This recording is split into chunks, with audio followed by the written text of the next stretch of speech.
Hello and welcome back to another episode of the Long Live Rock and Roll podcast. At the height of grunge's mainstream popularity, Stone Temple Pilots sought to transcend and expand on the perfected formula, adding in elements of psychedelia, blues and classic rock to bridge the gap from grunge to post-grunge. Their second album, Purple, focused on higher production value, a more melodic approach and a groove-oriented sound to elevate grunge to the next level of mainstream appeal and widespread accessibility. Joining me to discuss this album is my co-host Mr. Felipe Amorim. How you doing, bro? Doing great, man, and you? Good, yeah, very well, thank you. All good here. Another day, another week, another podcast. Exactly. We've been on fire because, as listeners and viewers, I hope you've noticed that we've actually been putting them out once a week now. We made the switch. We just thought it's about time. Just get on it, stick a date in the week, and just get them out. And it's been great, man. I just feel we've constantly had this cycle of new great albums to listen to and to check out that are just a bit different to what we're normally used to, isn't it? Well, for me, it's great because it forces me to listen to stuff. There's not a set list. Normally, I'm listening to bands' repertoire instead of stuff that I want to listen to, and everything we talk about here is either something that I like or you like. Yeah, and it's good. It's good to just sit down and listen without having to learn songs. Yeah, have a little break. Exactly. Cool. Right. Well, I'll fire off some of the quick album information. So, Purple by Stone Temple Pilots was released 7th of June 1994. Now, the album as a whole was kind of recorded in March of 1994, but two songs were recorded the year before. They were Big Empty and Loungefly. The studio it was recorded at was Southern Tracks in Atlanta, Georgia. Again, those two that were recorded earlier were done in different studios. And the genre, again, another interesting one. Grunge, hard rock, alt rock, psychedelic rock, even alt metal, I've read. So we can have a discussion about that. The length You're the specialist. Well, we'll see.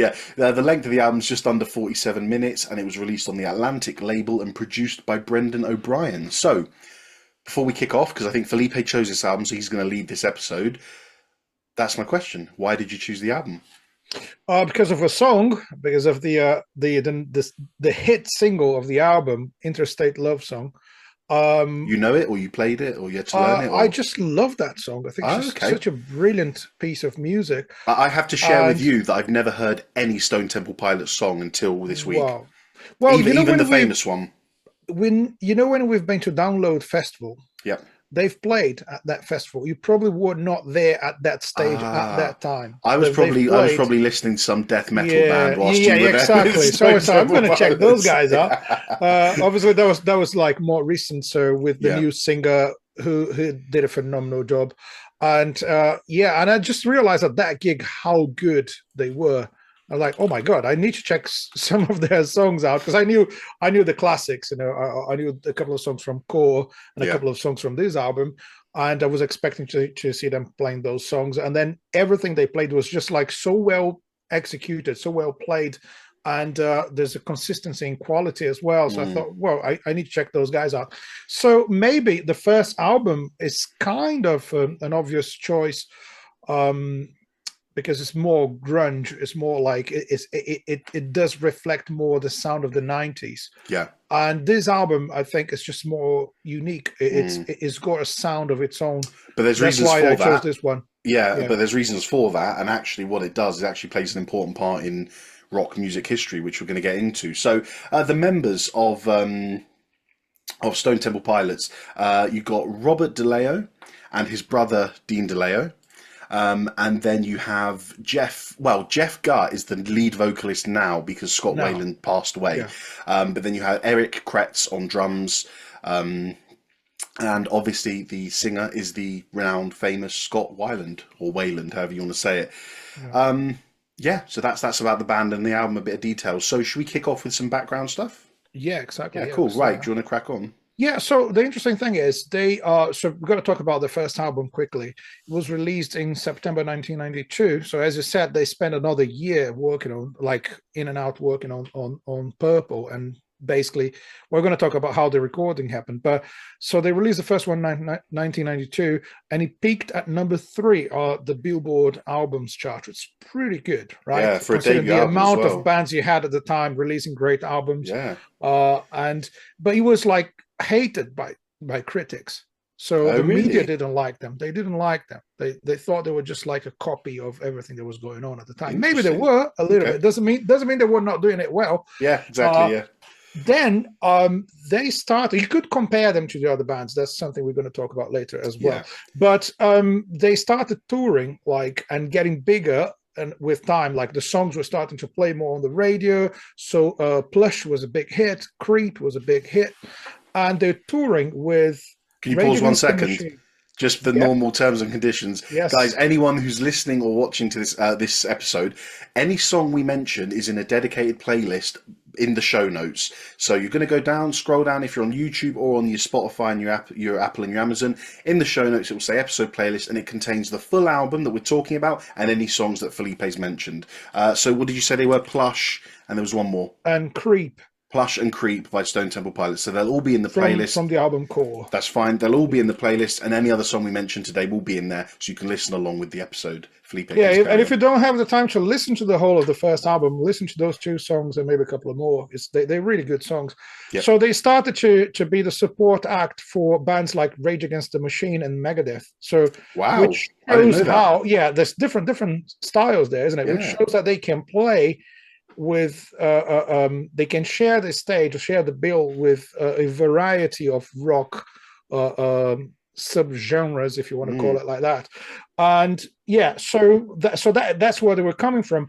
Now they had much more money and time to get into the second album. They were starting to get like recognized by people, so they kind of have some hit songs. They did like an acoustic set on MTV. So there's some of the songs I think you can find on Spotify or YouTube. Some of the acoustic versions of Plush is definitely there. And so they had a name at that point, but still for the mainstream media they were not good enough. Are you talking about the band name or the album name? Well, the band had a name, had a reputation. Oh, sorry. Basically, what I'm saying is like they were. Yeah, sorry, no, I get what you mean. I was a slow moment from you. So they built a reputation by that time. So they were well known amongst rock fans, and the fans actually loved them, but the media didn't. So now we're going to move on into our next section, which is the production of the second album, because. With all that background, so they had the money and the time to invest into the second album. They start investing on better stage production for the tours, so people would perceive them as a famous and as a big band. But even though they had the time, they didn't waste time at all recording the album, isn't it? They went to Brendan O'Brien's studio, which they said is just like behind his house or something like that, and they were staying in a place only about 3 miles away. So the producer insisted that they didn't get into the LA traffic to get to his place. Like, I need you guys to be in a accommodation like not far from the studio, because I like to work fast. And that is the key thing about the production of this album is why is the efficiency of that producer. Interesting. What's his name? Is it Dean DeLeo, one of the guitar player? Yeah. So he said that he was tracking like the last guitar track in the song, and the guy from the other band that was about to start another album, the studio was already there with his gear.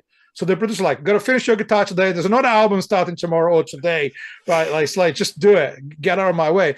And also, they said the drummer said in the same interview that he was like more about getting things done quicker than getting to the technicalities of recording. So when they said, "Oh, which microphone do you have like in front of that guitar amp?" It was like, the nearest one. So I found the mic and put it there. I don't even know it, because like guitar players are really picky with sound. Not that one specific microphone in front, like a few inches, certain like the right amount of inches away from the speaker. It was like, I just put a mic in there. The first one I found. I don't care. Like, let's get this done. So so basically, what's the name? Robert DeLeo, isn't it? The bassist. Brother, yeah. So he's a phenomenal musician, by the way, with a lot of jazz and bossa nova background, which is interesting. He said with these words, the producer gave us the incentive to be creative quickly.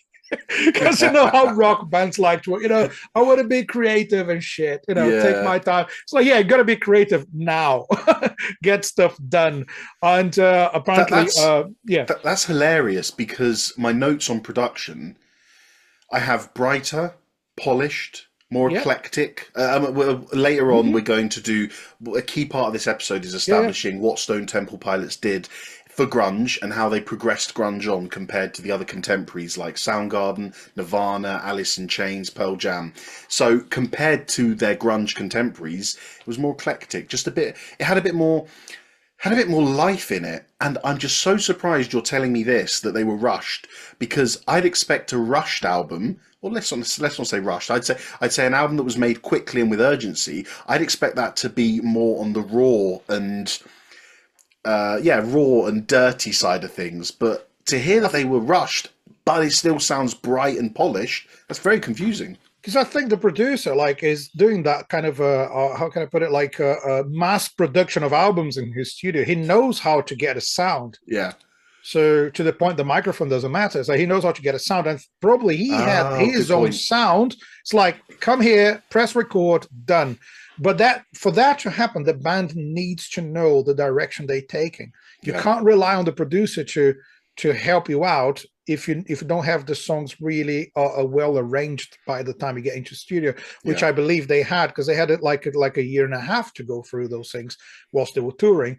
And apparently they started doing some demos on the road and recording and arranging. Apparently the only thing that wasn't quite ready was some of the lyrics. So Scott Weiland was kind of struggling to finish some of the lyrics, and some of them were rushed. Some of them, which might explain why some of the lyrics don't make too much sense. Or at least to me, you listen to what is it going on about here? Maybe it's too personal. Maybe it's too American. Maybe it's just nonsense because he had to finish the lyrics. Even though he did an amazing job with the lyrics and melodies, of course. So 11 days to track all those songs. And you mentioned the one song or the two songs they'd done before. And the first one, Loungefly, was definitely the first song they recorded, and it has a complete different style from the first album. So if you listen to that, it starts with that that drum beat. It's completely different, right? So I think it stands out. So apparently what they said in several different interviews is they already knew the direction they wanted to take. So that's one of the reasons why the album didn't take that long to get recorded. Because they had the feel, they had it all ready. They had the feel, I just want to say, in terms of the production, it is so crisp. It is wonderful, and this is the starting point, obviously, of our conversation as to how this sort of differed from the other contemporary grunge bands. The part that excels and typifies it for me is the lead guitar in the chorus of "Still Remains." Because there is this beautiful little melodic guitar sat in the chorus of it, but it's buried away. It's not obvious. Obviously, when the chorus comes in and you get everything together, it makes up that chorus. But it's only when you start listening and picking it out, you hear it in the back and you're like, oh yeah, that's there. I feel like little moments like that would have got lost in some Nirvana, Soundgarden, Alice in Chains albums. Just that it's so, masterfully produced, really crisp and polished. It's really great production. And also, I think, again, we're talking about working that quickly. You got to be good to do that. You got to be confident about how you produce a band to get that sound. Also, again, as I said, the band needs to know what they're doing. They need to be playing every single part and playing the transitions between verses and choruses really well. It's not something you can just jam in the studio and get done in one take. You need to know what you're doing. So they clearly wanted to, I don't know if I could say prove a point, but they really wanted to shove it in the face of the critics. Like, we have an album that doesn't sound like everything else that's been done in the 90s. Well, that's absolutely, and in my notes before we moved on to production, I had in my background notes, there was pressure on the band to prove themselves because, as you said, they were in 1994, grunge was. It was almost at its peak. It was actually beginning to wane. It was beginning to start going downhill. So all of the key moments had been done. Nirvana's Nevermind, Soundgarden, all their key albums had been done. Stone Temple Pilots came along and were almost treated just as, oh, they're another band, you know, they're just copying what Nirvana did or Alice in Chains or something. So you're right, they had to prove it, and in doing so, they actually moved the genre on with this album. Yep. They played a crucial part in linking grunge to what we call now post-grunge, which is like Creed, Foo Fighters. You know, for listeners and viewers, we did an episode. What was Foo Fighters' first album called? Was it The Color and the Shape? Not the first. That's the second. No, album. Sorry, yeah. But we did Foo Fighters, The Color and the Shape, maybe 10 episodes ago, which we said was one of the establishing post-grunge albums. So you've come from Nevermind, Bad Motorfinger to The Colour and the Shape, with Purple as a little stop off in the middle. So it played a massive part. But part of the reason it played a massive part is because of several iconic songs. Should we talk about them? Yes, let's talk about the songs. Let's talk about the most famous one, and the one that you said to me before we started recording is the reason that you sort of discovered this band, Interstate Love Song, which is their hit, isn't it? That is their song. Yeah. I mean, I want you to say something about the song. Tell me about the bass line, please. No, I want you to tell me what you think about the bass line of this song. Like there's so much movement in the bass. It's just like he's not doing the same thing over and over. If you listen to like when it goes from verse to chorus, you're going to hear that. It doesn't sound like overplaying at all, but it's not basic, really. No, what it is. I'm going to get to this in our next section as well, is that a lot of this album, or a lot of moments in this album, unlike your typical grunge, is groove oriented. I hear lots of grooviness in the whole album. Sometimes there'll be a song that's actually an obvious grunge song, but there'll just be a little section where it grooves. And this is it, the Interstate Love Song, the chorus where it grooves. It's like, ban, ba ba ba ban, ba da ban, ba ba ba ban. But then in the verses, it's just smooth. One note held for a couple of bars or a couple of beats or something.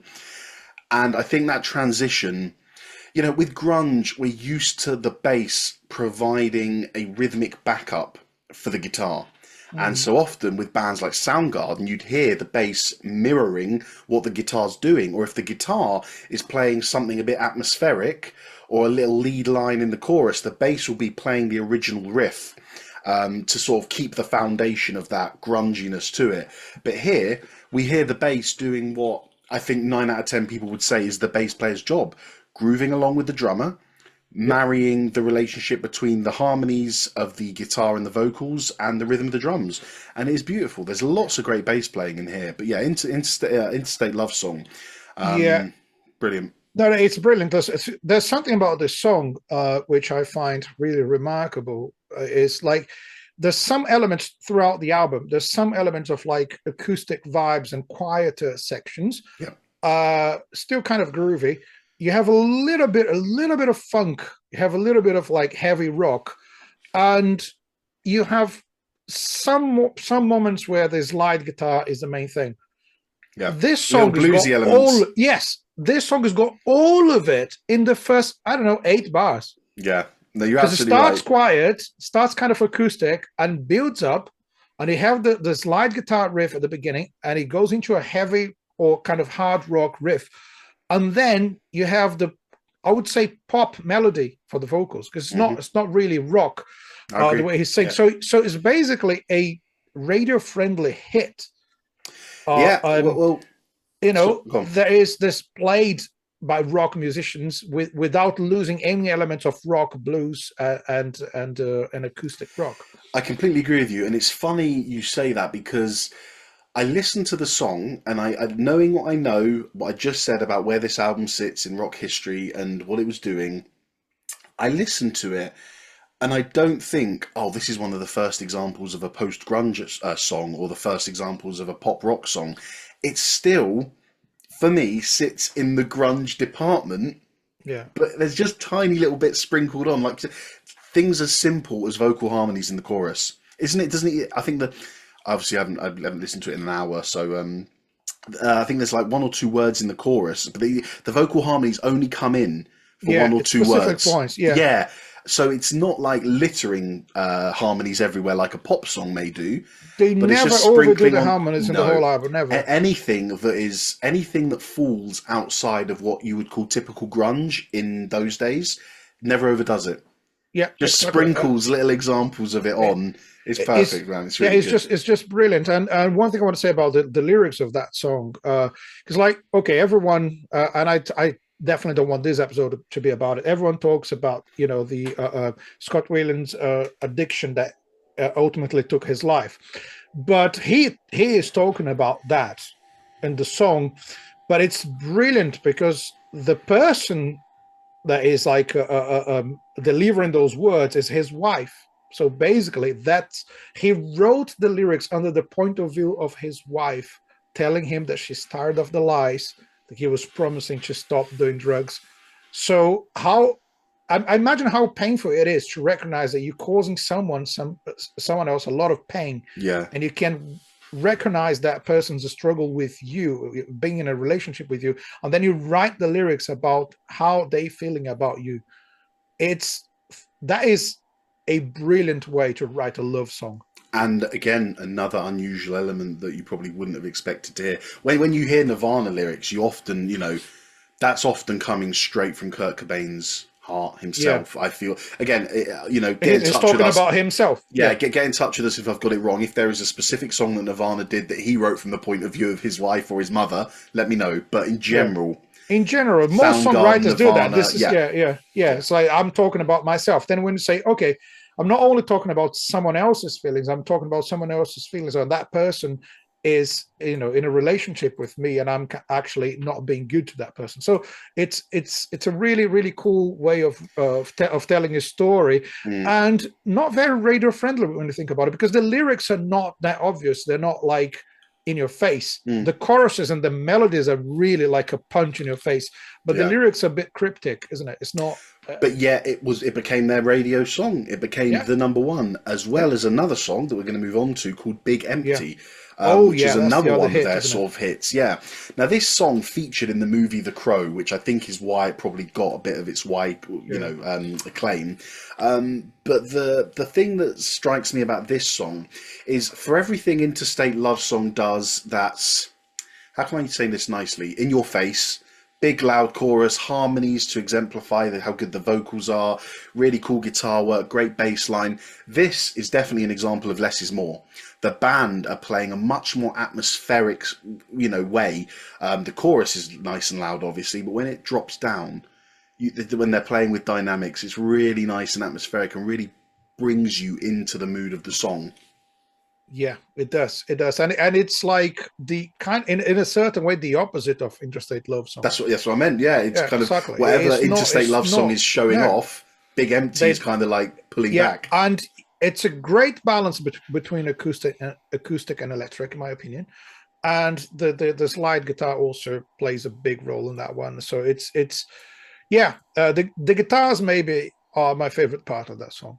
All the guitar layers, everything displayed there. And it's interesting to notice that there's two brothers who are guitarists in the band, because the bassist was actually initially a guitar player, and he played in clubs like in LA, I think in LA, or definitely in California. He played with prog rock bands, like played Rush, Yes. His background is quite diverse. Wow. But he was playing the bass, right? But he would also write guitar parts, I believe, with his brother. So you got two brothers who were guitar players with slightly different styles, writing stuff together. That is maybe one of the reasons why the guitar parts are so creative and they blend well together. That's a great point. Yeah. And another one of the iconic tracks that, again, you know, there's a few of them from this album, isn't there, that became Stone Temple Pilot hits that are still played, you know, at concerts, that are still played on radio stations, that are still put into the best of 90s rock playlists. Vaseline. And I really enjoyed this one. Really enjoyed this one. And this is the first time for me, the cryptic lyrics, they are very odd, but I love them. Again, we're going to come on to this in a bit.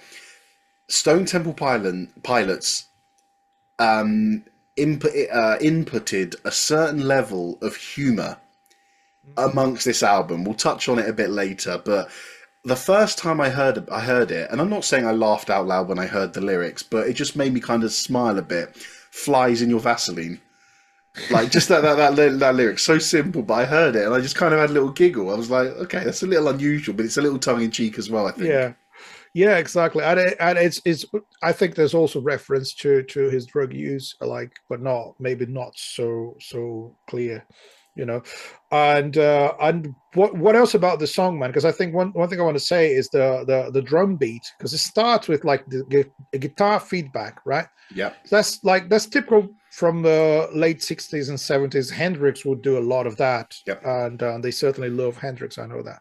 So they had that guitar feedback for a while, and the drum beat just builds up, starts really quiet, probably not done naturally by playing, just like you go on the mixing desk and you bring it up. Mm-hmm. So you have that drum beat building up, and the song, in my opinion, the guitar riff, it's a little bit like Red Hot Chili Peppers, but heavier. So it's not that funky, because it's a little bit like more distorted. It's a little bit like Can't Stop, isn't it? Yes, it's that sort of vibe. Although this song was written before Can't Stop, it has a Red Hot Chili Peppers vibe to it. But the drums are a little bit more towards John Bonham, I would say. Yeah. So it is funky, but it's more, for me, it's more hard rock than funk. And it's a relentless groove that pretty much doesn't change throughout the whole song. So the drums are really driving the song here, and I think it's the best drum track in the album. Great point. It really is. In terms of drum moments, it's funny because I've got iconic tracks, and I know Army Ants isn't an iconic track, but there's an iconic moment for me. The drum fill into the solo. Wow. My favorite moment of the album. Unbelievable. Just so much power. And then when the solo kicks in, it's just outrageous with all this power. And you can't help but bang your head and just shake up and down. It's brilliant, man. Well, Loungefly, again, it's a drum-based kind of song, because it's a tribal beat played on the drums rather than cymbals, like most of the time. And it's a really, really nice vibe. Just like Vaseline, it keeps going. And it doesn't change much throughout the song. Yeah, excellent. Yeah. Cool. Should we move on? Yes. Okay. Any other songs you want to talk about? Or? I want to make one comment about production choice. All I'll say quickly is lot of whatever songs I haven't mentioned in iconic songs, I've kind of scheduled them to talk about later in the next section. So I've given most songs their due. Yeah. Go for it. Tell us that. Yeah, a couple of interesting. The humor in the album, right? You're talking about. I think one of my favorite bits is Silver Gun Superman. At the end, there's an overdubbed drum track playing a completely different beat. There's nothing to do with the song, and they do that kind of. The song is fading out, and that drum loop is just getting louder. It's just like mixing two tracks that have nothing to do with each other, and you can hear them laughing at the end. And it's what a good joke. And I got a little note for that song that says almost sounds a bit progressive. And you said the bass player had a prog background, right? Yeah. So there's a little bit there. But it's funny that wasn't even. It's not like the drummer started playing it. You said they've just layered it over. They overdubbed. It's different. But it works. You can still hear the drum beat from the song, and it's like a weird thing that's nothing to do with it. But doesn't it work? Just a little. I know it's only 10 seconds, but it's kind of it's proggy. I'm not saying it's lovely, but it's like, oh, hold on. I could imagine someone like putting this as a section. Yeah, free jazz. It's nice. Lovely. If you ever watched the Jazz Club, you got to watch the Jazz Club. There you go. If you haven't watched it, you got to check it out. Excellent. Do you want to introduce the next section, in the sense, because you said you had a direction you wanted to take this next section in? Yes. So basically, I want to talk about Stone Temple Pilots versus the rest. Yeah, and not in the sense of who's better, in the sense of what did they do differently. It's just direction, right? Yeah. Well, I think most of the grunge bands were based in Seattle. Am I right? That was the home of grunge. Yeah. And they are in South California, if I'm not wrong. So that's the first difference there. And if you look at the picture behind me, they don't dress like the grunge guys. They're not like. I have this feeling that the grunge thing is more like, you got to look like you haven't had a shower for 2 weeks, and you got to have some clothes that you borrowed from someone. That's what I think. I'm not criticizing. I love that kind of music. I love the style as well. I love the way people dress. but it's a bit like the attitude, rock and roll. I don't give a fuck. That's how I dress. Baggy trousers, hoodies, And they look like you just came out of school or something. They're like, especially that sweater that he's wearing, the yellow one. Not saying they were, exactly. I'm not saying they're well-behaved kids, but they didn't dress like rock and roll stars, and that's one thing. Well, There's a few. I mean, I've got 3 sections here that I want to talk about in terms of this discussion. But to go off what you've said in terms of the vibe and the feel that this band are giving off, I think in terms of the sound of the album, there is generally just a lighter, more optimistic tone through the album. Even though they're tackling issues like addiction, alienation, societal issues within, it doesn't feel dark or heavy like a Nirvana album feels. Oh, it doesn't bring you down for sure. No, it doesn't. It doesn't suffocate you. Listen, I love Nirvana as much as the next guy, but you can get to the end of a Nirvana album, and not just them, Soundgarden, Alice in Chains, Pearl Jam, they all have this dark undertone to their music because they were tackling things like, drugs, Pearl Jam talked politics a lot. Alice in Chains often had quite sort of dark imagery in their lyrics, and you'd get to the end of an album and you'd be there like, wow, Jesus, like I got to go listen to some Michael Bublé now because it's like that's just taken me down a bit. But this is in spite of the fact, I only say that because it's December and it's almost Christmas, and Michael Bublé's come out of his cave once a year. So and Mariah as well, going up the charts, man. But so. This definitely, although they're tackling some of the same issues lyrically, the music just on the whole feels a little bit more positive, doesn't it? Yeah, it is. And sorry, go on. No, I would give credit to the riffs and grooves. That's what I believe. Sure. It's the way the songs are arranged that makes the let's say the negative feelings that present in some of the lyrics. It makes them feel a little bit. I don't know. They're not heavy. They're mild, kind of. Well, it's kind of sad, but it's groovy. I think that there was such a seriousness around grunge, as we just discussed the last few minutes, that, as we mentioned before, the humour and the whimsical, little playful nature of this band that's probably what made the difference of this band becoming a success and not just being another one of those grunge bands that were trying to copy what Nirvana did. Because if you take a look behind me, hold on, let me do my normal thing. I'm going to close off my camera. That's the cover art. And I know it's not the full album, but they were messing around when they did this art, and I've read stuff about this, like they've got a little baby riding a dragon, and even the word purple on the album cover, it's in Chinese or Mandarin. Oh, right. It's weird. It's not written purple, and it's just like they're kind of playing with the audience a bit. They're kind of having a laugh with us, and I just think when you look at how serious Nirvana and Soundgarden were, you see Stone Temple Pilots do this, and then a few years later you see Foo Fighters doing the Video Forever Long. I just see this progression of not taking it so seriously, because being serious in music is absolutely fine and it's needed.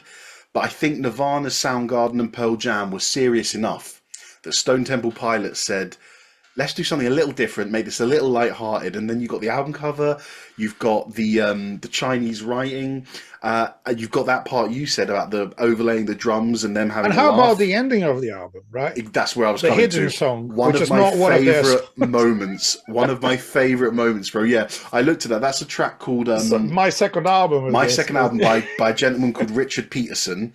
I know the story. I do know the story. Yeah, so he was. Story. Richard Peterson was this super fan of Johnny Mathis, and Johnny Mathis was like this this jazz singer.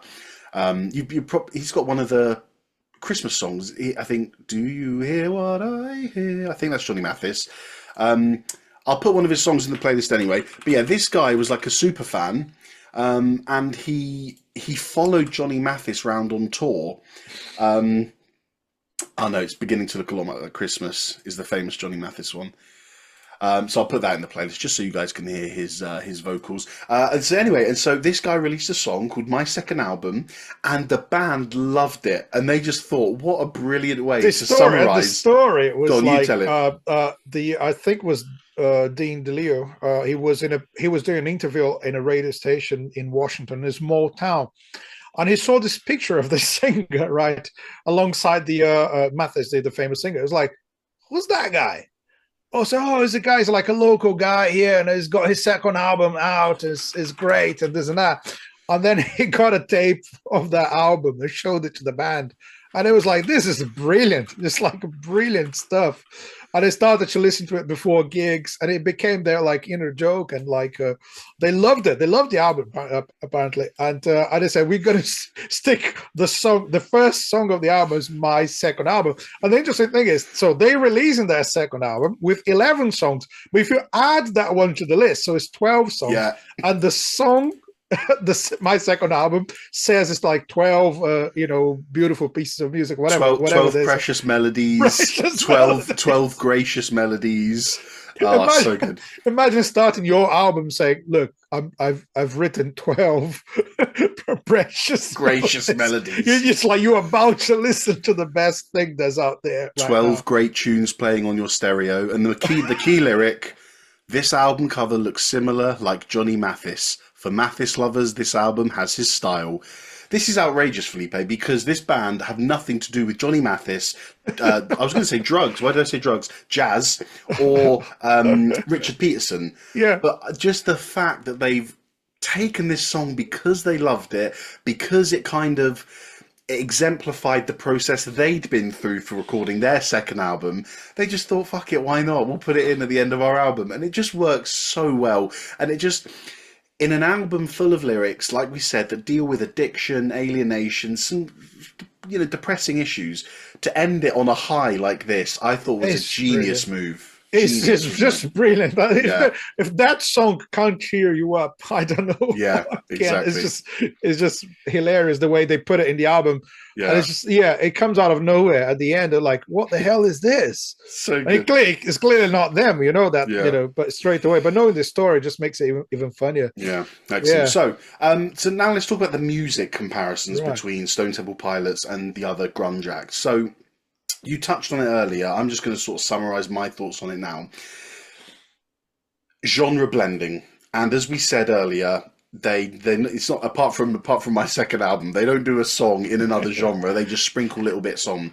And I think compared to their first album, which was just kind of like an out-and-out grunge album, you're getting a lot of diversity and a lot of different styles bleeding into their overall grunge base. Psychedelic rock, you've got quite a hazy atmosphere where they use dynamics and to create ambience and sort of feelings of, mysticism. Songs like Pretty Penny and the intro of Army Ants, I think, exemplify that really well. Classic rock, and what I mean by this is your standard classic rock song. We've obviously done an episode, one of our first ever episodes of what is classic rock. Go back and listen to that. I think that's episode 8 and 9, maybe. We did a two-parter. I think driving drums, simple riffs, power chords, nothing crazy, good old rock. And I think you hear that in Unglued and Kitchenware and Candy Bars. You've also got, as you mentioned earlier, the little blues influence with slide guitar, acoustic guitar. The guitar solos in general, because it's like, if you listen to Guns N' Roses, like Slash always does like a composition for his solos. Yeah. And in this album, I think it sounds like it's improvised, even if it's not. It sounds like a blues solo. You're absolutely right. And I hear that in songs like Pretty Penny and Big Empty. Just that, the acousticness of it, the southern feel that you get to it. Funk, you've already mentioned, syncopated upbeat rhythms, which I hear in Vaseline and Interstate Love Song. But already, elements of post-grunge, where you're hearing the easygoing rock music, like the chorus of Still Remains. I think it's like Foo Fighters. It really reminds me of that. Good point. And then the verse of Still Remains, almost, well, maybe this is due to Scott Weiland's vocals, but it's almost like country. Good point. Just that, do you know the part I mean? Yeah. The verse, really just the verse of Still Remains. I don't hear country anywhere else on the album, but just that Still Remains verse. Well, one thing about country music is like loads of country songwriters, they don't take themselves very seriously. There's a lot of humor in their songs. So well, there you go. That links again. And yeah, so just in general, in terms of actual songwriting, Purple emphasizes melody over heaviness, and I think that's the key difference. Apart from obviously all those styles I just mentioned, Nirvana, I don't think Nirvana ever put any funk in their music. I don't think Soundgarden ever put any sort of blues. Well, actually, that's not true. So that's another conversation for another day, Soundgarden and blues. But generally, Purple emphasizes melody over heaviness. And whilst Nirvana might have been focusing on raw production, dissonant, I think of the song Negative Creep by Nirvana, which is it's akin to heavy metal. And I hear that and I think, God, Stone Temple Pilots is so far away from that, but obviously still being in the same bracket.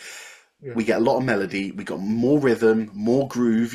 Listen to songs like Unglued and Vaseline. Catchy, rhythmic riffs that differ from the sludgier, less dynamic heaviness of the other bands. Yeah, that makes a lot of sense. I think the whole vibe is different in many ways. Like the song you've mentioned, Pretty Penny, that song is completely different from the rest of the album. And let alone the genre, right? Yeah. So it's different from the album. It's 100% acoustic, like huge contrast between verse and chorus. So they were actually trying to do something really new, really different. And I think if you listen to their song "Creep" from Core, you could say that even the vocals they sound a lot like Nirvana. That song. Mm-hmm. Right, even the vocals, the vibe, the groove, everything. Okay. Maybe Plush could have been. I might be stretching a little bit here because I'm not a specialist in grunge, but it could have been a Soundgarden song, could have been a Pearl Jam song, right? But no songs in this album could have been written or sound anything like the other grunge bands. That's what I believe. If you're listening to Plush, that song could be played by any of the bands in the 90s. I just listened to 5 seconds of it, and that's Pearl Jam. The vocals very much the and the clarity. Creep the vocals are a lot like Kurt Cobain, like a lot of it. The vocals, and this, I'm not at all. We're not comparing the talents here. When I say the vocals on this album feel much more varied than Chris Cornell, Kurt Cobain, or Eddie Vedder. It's not a slight on the others. It's just saying, like I said, I hear that when he sings like this in the country song, like in Still Remains, like that. I know I'm over exaggerating, but you get country in the Still Remains verse, and then throughout the other songs, you've got different elements. He's kind of mellow and soulful in the softer songs, but then when he needs to bring it for the harder rock songs, you hear the projection in his voice, and so it's like he's just covering loads of bases. It sounds to me like a man going through constant change. His outfits, his persona. And then the vocals there, but changing from one song to another or from the verse to the chorus, that's a skill. Yeah, absolutely. He changes vocal style inside the same song. It's brilliant, really. Yeah. Unlike any of the other singers you've mentioned, who are all really good singers. But it doesn't it just feel that his versatility, along with everything else we've mentioned today in this episode so far, just kind of gave grunge the push to kind of be a little bit more accessible, isn't it? Brilliant. Yeah, for sure. Do you have anything else about this section, or do you want to move on to the legacy of the album? Let's talk about the legacy, Cool, sure. All right. Well, the album debuted straight away at #1 on the Billboard and stayed there for 3 weeks, which is massive, because if I'm not mistaken, I think Bad Motorfinger came out in 94 as well, and that was a massive... Oh, no, that was 91. I think Super Unknown is the... Soundgarden one that came later, and that was 1994. So to compete with that and other, big albums that were coming out at that time that was still grunge through and through, I think it did a massive job to do that. Critics who criticised the first album started to come around and recognise Stone Temple Pilots as probably recognise their place in grunge for the same reason we're doing now, as the band that now grunge has had its heyday, now grunge has peaked. Let's see where we can take this. And I think critics started looking at Stone Temple Pilots and saying, actually, you guys are onto something here. It went on to achieve multi-platinum status, and is a defining album of the 90s, showcasing creative possibilities within grunge and moving it to the post-grunge era that we became so familiar with in the later of the 90s. The iconic songs that we mentioned have endured over the decades. We hear them still daily on rock radios, best of 90s playlists, and they're great songs. Yeah, they're great songs. They're great songs. And I would say that Interstate Love Song is probably one of the best songs of the 90s. I would say that's a fair shout. Just said it. Just said it. There you go. Why the hell not? Awesome. Anything else about the reception, impact, and legacy of the album? No. Excellent. Well, do you know what? I'll just say 2 or 3 words before you do your monologue. Yeah. I really enjoyed the album, man. And it's funny because this kind of music, I know we're still 10 years or 5 or 6 years away from pop rock at this stage, but I don't really listen to this kind of music. Mm-hmm. And if I was in the car and someone said, what do you want to listen to? I wouldn't say Purple by Stone Temple Pilots. You know me, I've got a bunch of other albums I'd rather listen to. But listen after listen, so I listened to it I think 5 times. Each song really does grow on you, and it is because it has those little psychedelic elements in there. Because although you get the first 3 songs, which are essentially they are grunge songs, although as we've said they sprinkle little bits here and there. The songwriting, kind of, but then not the way they arranged it. Exactly, yeah. But then when song 4 comes in, I think that's the right one. It just changes up. Yeah, well, Interstate Love Song is song 4. So from when Interstate Love Song comes on. And then you get Still Remains after that, which has a little the weird country stuff that I said. And then after that you get Pretty Penny, which is that's the one that's completely acoustic. Like the Beatles psychedelic one. It just gets your interest because you think you're going in a certain direction with the first 3 songs, and then suddenly, song after song after song, you get something new. And having listened to this album 5 times over the last week, I've been sat there going, "This is a bloody good album." It deserves its credit, man. Like I said, it might not be my favorite all time, and I don't love it. I think it's really good, but my God, it deserves its place in the grunge annals, doesn't it? Oh yeah, it does. It does. Yeah, I mean, it's probably my favorite because it's not a style that I listen to very often. It's not, again, I like it. Some good stuff in there. It's just not my cup of tea in many ways. And it's the same like when we're talking about Britpop. I'm not a Britpop fan, but there's so many good albums and good songs that were recorded by those bands.